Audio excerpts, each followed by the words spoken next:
Olá pessoal, tudo bem com vocês? Estamos aqui de volta no Renologia, no eixo temático de nutrição, e chegou o momento de respondermos algumas questões sobre tudo que foi visto até agora. Bem, disse a vocês na aba comunidades lá do nosso canal que nós teríamos 2 vídeos de respostas de questões, porque o conteúdo era um tanto quanto extenso e o número de questões era vasto por conta disso. Perguntei a vocês, nessa enquete lá na aba comunidades, se vocês preferiam fazer por tema ou por ano de aplicação da prova. A maioria escolheu fazer por tema e, por esse motivo, hoje responderemos questões dos ciclos biogeoquímicos e também questões de carboidratos e, obviamente, dos seus desvios metabólicos, como a diabetes. Certo? Bem, antes da gente começar aquele ritual de sempre, se você é novo por aqui, está aí pesquisando no YouTube algum canal para estudar biologia para o Enem, seja muito bem-vindo, aproveite e inscreva-se no canal, ative as notificações, dê o seu like maneiro para ajudar o canal a crescer e aproveita, pega papel e caneta, porque é hora do estudo. E vamos começar então. Primeira questão do Enem de 2012. Temos aí uma tirinha do Garfield, que eu particularmente sou muito fã, e aí ele está na frente do espelho reclamando da sua forma e diz que tem apenas uma solução para isso, só alguma coisa a fazer. E ele volta com uma cinta em volta da barriga e diz: se não pode perder as banhas, amarre-as. Nossa pergunta é: a condição física apresentada pelo personagem da tirinha é um fator de risco que pode desencadear doenças como A. Anemia, B. Beriberi, C. Diabetes, D. Escorbuto, E. Fenilcetonúria. Bem, nós temos aí um caso de obesidade. Tá? O Garfield ele é muito conhecido por ser fã de lasanhas e odiar segundas-feiras e sempre buscar o menor esforço para conseguir as coisas, como a gente pode ver inclusive na tirinha. Tá? Vamos analisar as nossas alternativas. A resposta A, a anemia, alternativa A, é uma questão de transporte de oxigênio pelo sangue, uma diminuição, ou por conta de uma hemorragia, ou por conta de falta de ferro, ou por conta de falta de ácido fólico, ou por uma deficiência genética que dá hemoglobina. Então não nos cabe nesse caso, porque nenhuma dessas ações tem a ver com obesidade. Beriberi, falta de vitamina, então também não é. Escorbuto também é falta de vitamina, não podemos aqui dizer. Inclusive, se é o popular nos faz crer, inclusive, que o Garfield está bem vitaminado. E a fenilcetonúria é uma dificuldade metabólica também por uma questão genética, mas que o organismo não produz enzimas para metabolizar um determinado substrato, que aí no caso é a fenilalanina. Então, nos resta, obviamente, a diabetes. E aí, para a gente lembrar desse processo com a obesidade, quando eu tenho um grande consumo de glicose, e aí eu tenho uma grande taxa de glicose no sangue, eu começo a armazenar essa glicose no meu tecido adiposo, começo a metabolizar ela em excesso no fígado, e para isso eu começo a produzir muita insulina pelo pâncreas. As células, então, percebendo que a insulina está o tempo inteiro presente no sangue, acabam adquirindo uma determinada resistência e isso começa a gerar o quadro de diabetes mellitus. Então, a resposta correta é a C. Tá? Quem foi acertando tudo aí, se quiser deixar aqui nos comentários, até tirar alguma dúvida, tipo, não entendi direito por que a resposta certa é aquela, por que aquela outra está errada, fiquem à vontade também, que eu tentarei responder tudo para vocês, tá bom? Segunda questão aqui do dia é uma questão do Enem de 2013 que fala aqui: plantas terrestres que ainda estão em fase de crescimento fixam grandes quantidades de gás carbônico utilizando para formar novas moléculas orgânicas e liberam grande quantidade de oxigênio. Fotossíntese, tá? Processo clássico da fotossíntese.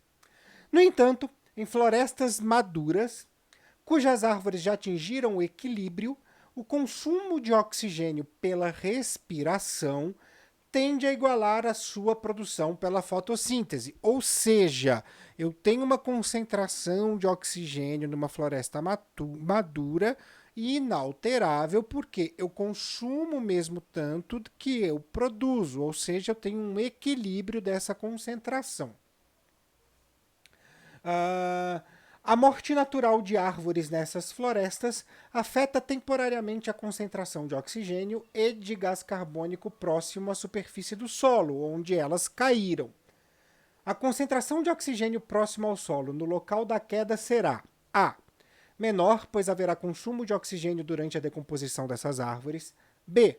Maior, pois haverá economia de oxigênio pela ausência das árvores mortas.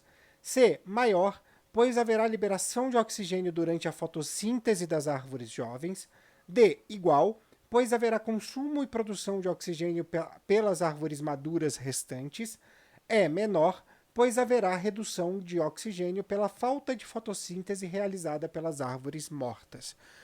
A gente já sabe pelo enunciado da questão que existe um equilíbrio, e quando eu levo uma árvore morta ao solo, eu estou desequilibrando aquele sistema. Se eu estou desequilibrando e o próprio enunciado nos leva a ter esta ideia, qualquer resposta que diga que a concentração no nível do solo ficará igual está, obviamente, errada. Então, eu já elimino a alternativa D. E aí, eu sei que existe um desequilíbrio, eu só preciso saber se essas concentrações ficarão maiores ou menores, principalmente a concentração de oxigênio, que é o que me leva, né, à questão. Bem, muito simples. Para poder decompor aquela árvore, eu preciso da ação dos organismos decompositores, fungos e bactérias. E esses fungos e bactérias muitas vezes realizam o processo de respiração aeróbia, ou então de fermentação, mas muitos com também, a gente tem aí a respiração aeróbia. Se eu tenho um aumento do número de decompositores, porque eles se multiplicam dado a grande quantidade de matéria orgânica que eles têm para decompor, eu tenho automaticamente um aumento do consumo de oxigênio e um aumento da produção de gás carbônico. Então, o que se espera no nível do solo da concentração de oxigênio, se eu aumentei o seu consumo, que ele diminua. Então, eu fico entre a resposta A e a resposta E, mas eu falo que há aí o consumo durante a decomposição das árvores, porque é esse o processo que me interessa, já que eu estou decompondo matéria orgânica. Resposta A. Vamos para a próxima. Tenho aqui. Enem 2017. Uma grande virada na moderna indústria da agricultura ocorreu depois da Segunda Guerra Mundial. Após a guerra, os governos haviam se deparado com um enorme excedente de nitrato de amônio, ingrediente usado na fabricação de explosivos. Nós, inclusive, temos aquele vídeo, né, que é o articulando sobre a explosão no Líbano, estou deixando o card aqui para vocês, que fala justamente desse composto. A partir daí, as fábricas de munição foram adaptadas para começar a produzir fertilizantes, tendo como componente principal os nitratos. E a gente viu isso no ciclo do nitrogênio. No ciclo natural do nitrogênio, o equivalente ao principal componente desses fertilizantes industriais é produzido na etapa de nitração, nitrosação, amonificação, desnitrificação e fixação biológica do nitrogênio. Bem, a amonificação e a fixação biológica do nitrogênio no solo vai produzir, na sua grande maioria, a amônia. Então, eu já elimino essas duas alternativas. A desnitrificação vai devolver o nitrogênio para a atmosfera. Também elimino essa alternativa. Fico entre nitratação e nitrosação. A nitrosação vai transformar, né, vai converter os compostos em nitrito. E a nitratação em nitrato. Inclusive, o próprio nome já induz, né? Nitratação. Automaticamente, eu tenho como resposta correta a alternativa A. Próxima pergunta, Enem 2016. Vou beber até uma aguinha para poder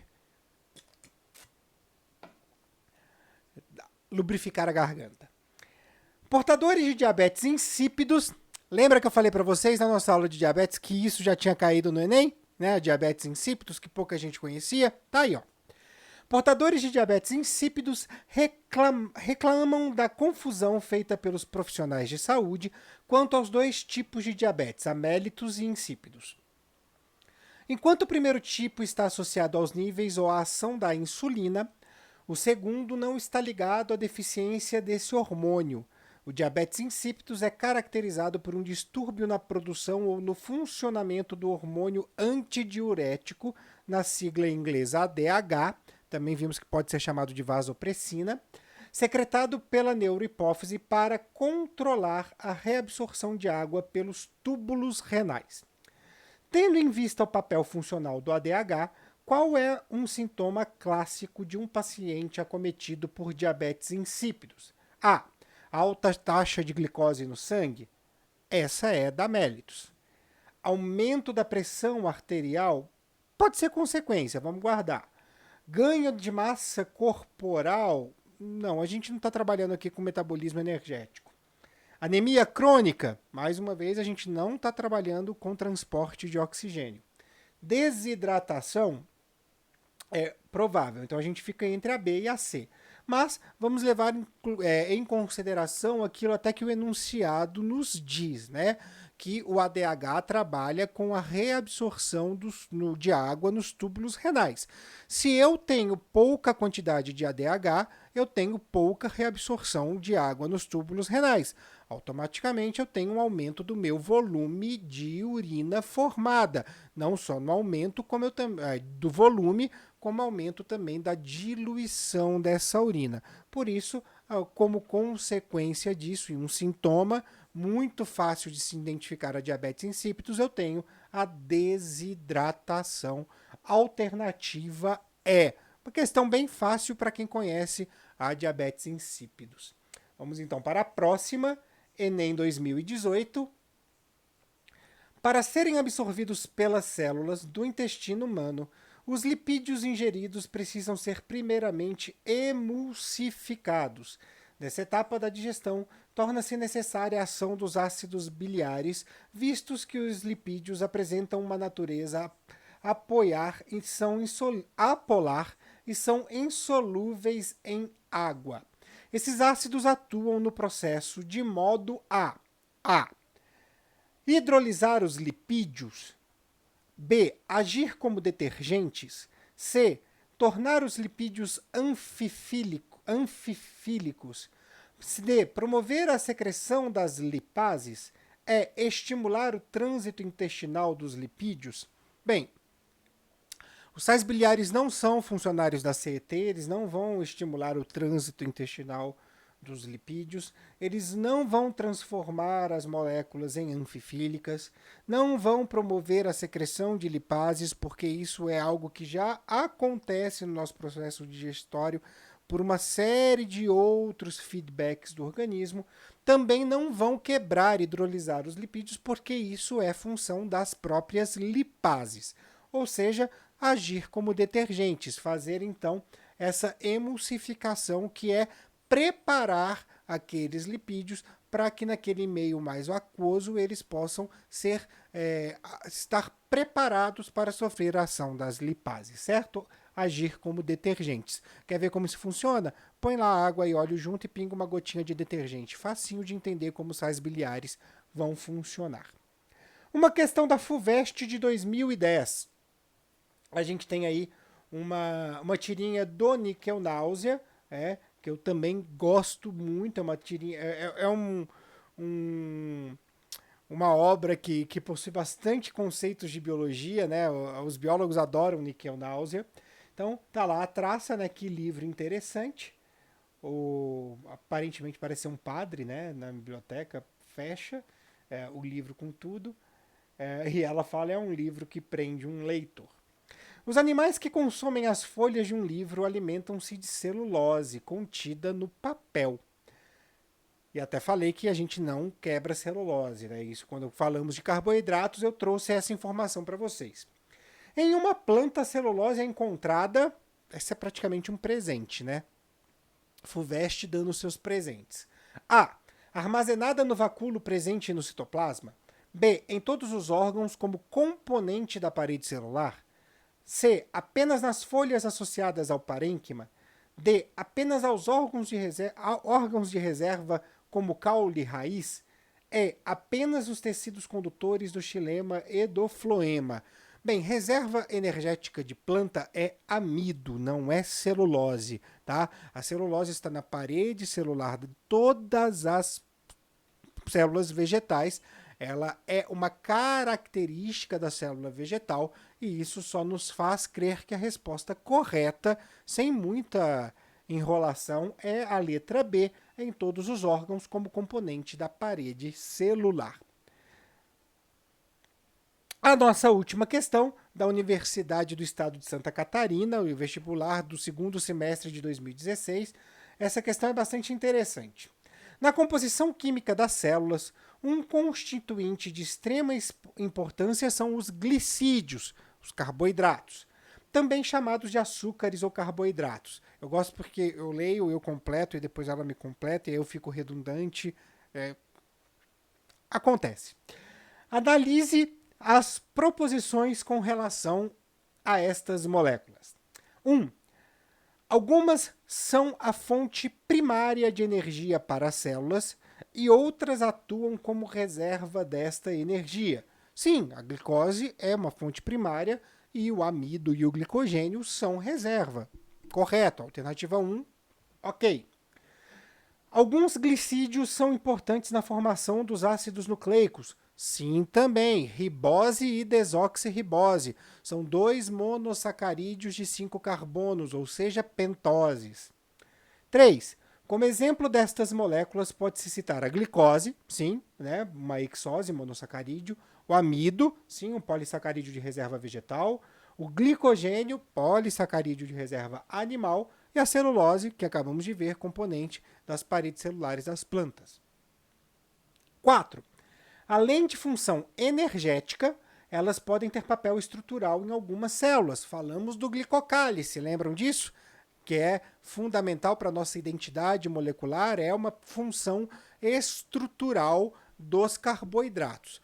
A 1 está certa, a 2 está certa, a 3 está certa, a 4 está certa e, apesar da crença popular dizer que isso nunca vai acontecer, a resposta correta é a letra E.